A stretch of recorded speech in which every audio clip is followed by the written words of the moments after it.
ako sa Pangasinan. Wow! May... Small world. Pangasinan din po ako. Taga Pangasinan sa Bayambang. Oh, malapit lang. Dito lang ako sa mga Tarim. Ay, talaga? Sirin.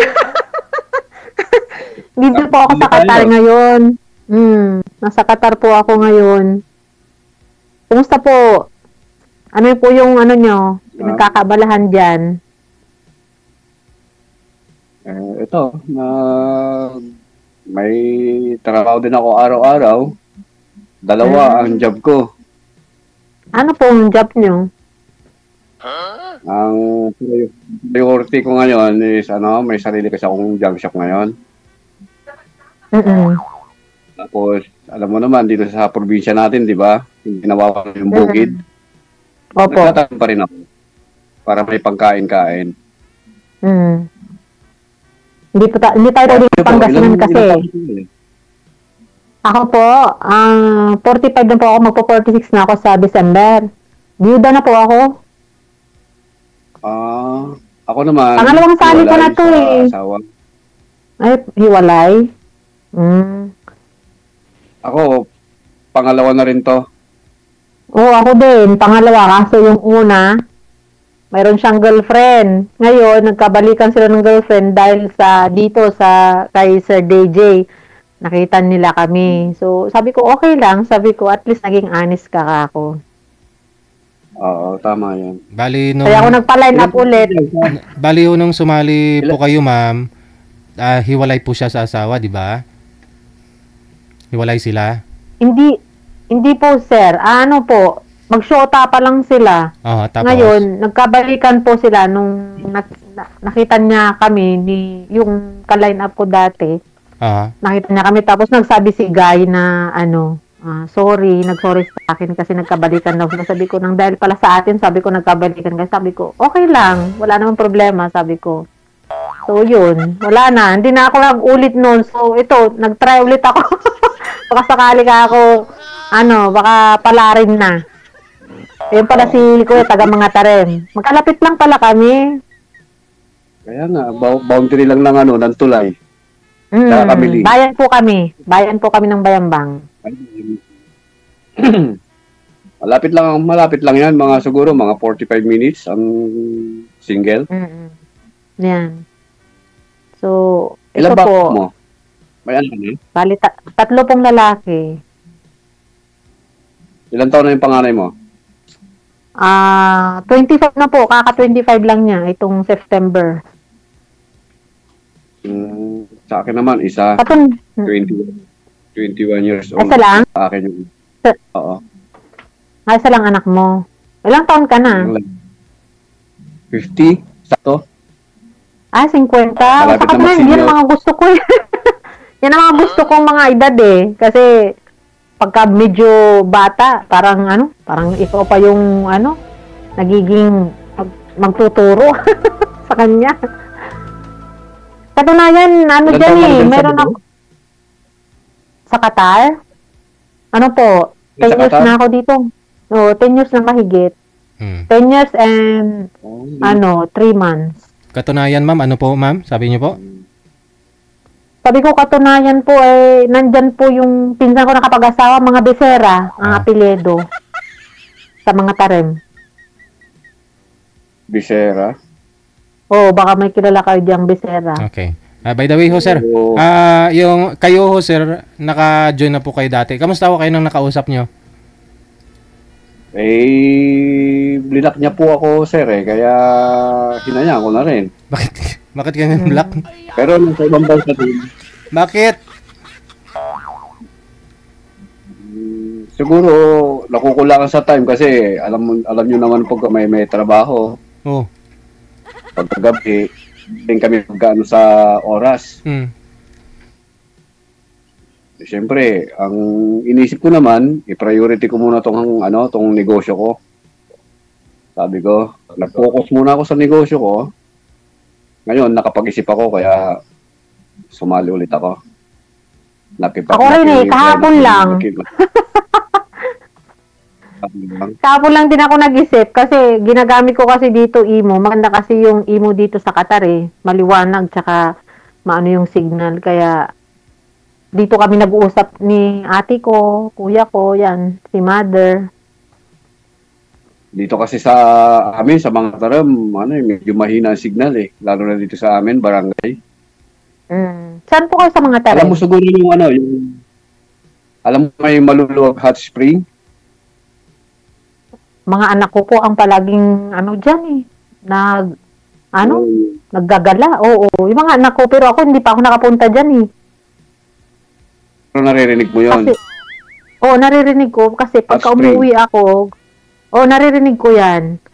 Kasi pag umuwi kasi ako, mga 10 days lang ako, 15 days, pinakamatagal na mga 20 days. Bumabalik ako kaagad kasi nga gawa ng mahirap mag-stay at nagpapaaral ng mga bata.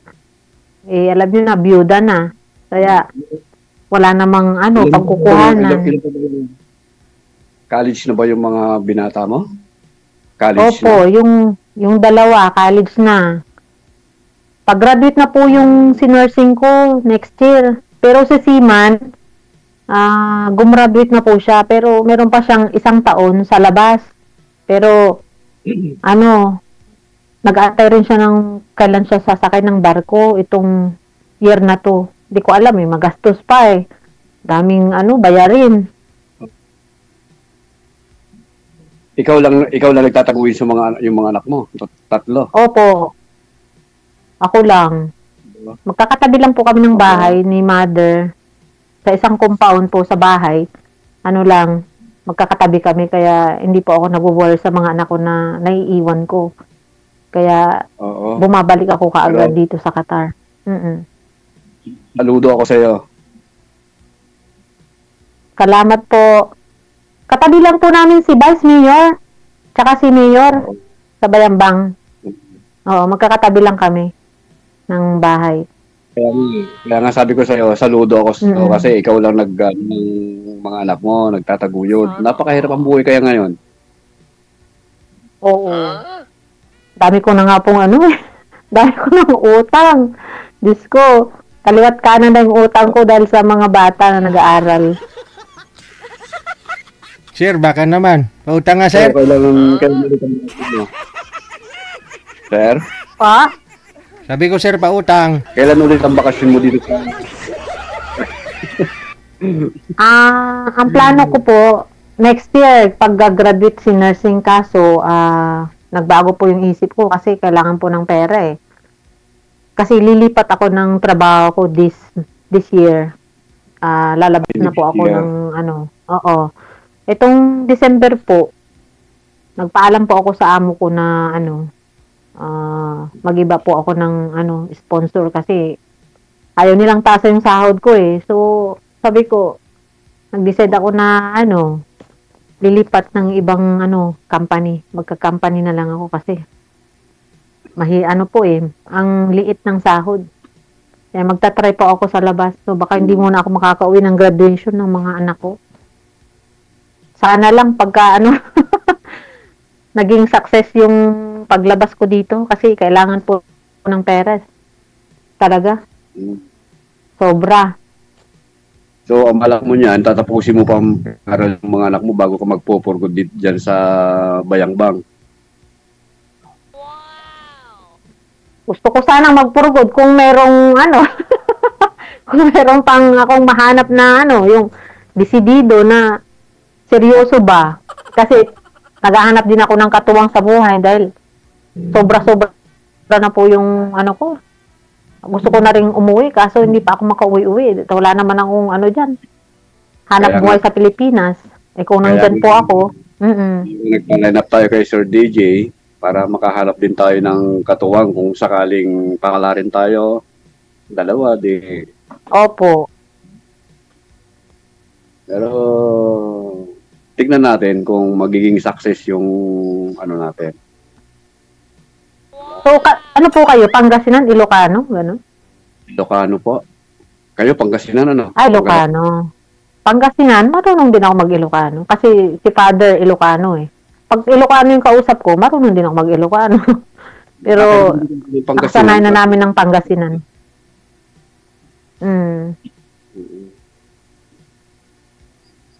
Nice to meet you po. Dahil, kayo po yung, sana, maging success yung pagkakilala natin. Bang hinahanap mo sa lalaki? Ako, hinahanap ko talaga yung, yung, hindi na ako magtatrabaho dito sa abroad. Yung siya na yung bubuhay sa akin. Yung tagal-tagal ko na talaga nagtatrabaho sa abroad. Magsasawa na ako magtrabaho dito.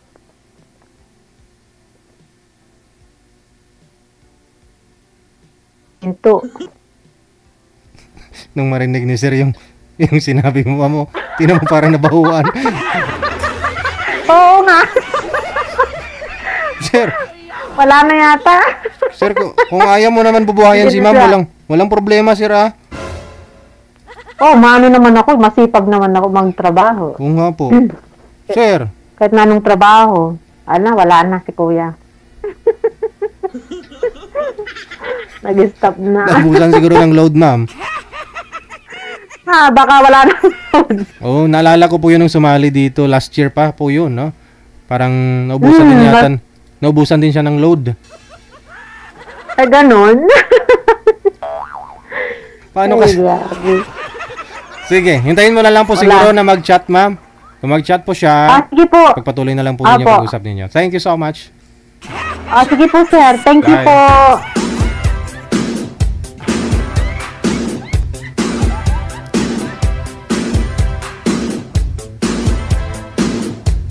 Yan kasi, tinanong mo pa kasi, sir, eh. Tinakpan yung ilong.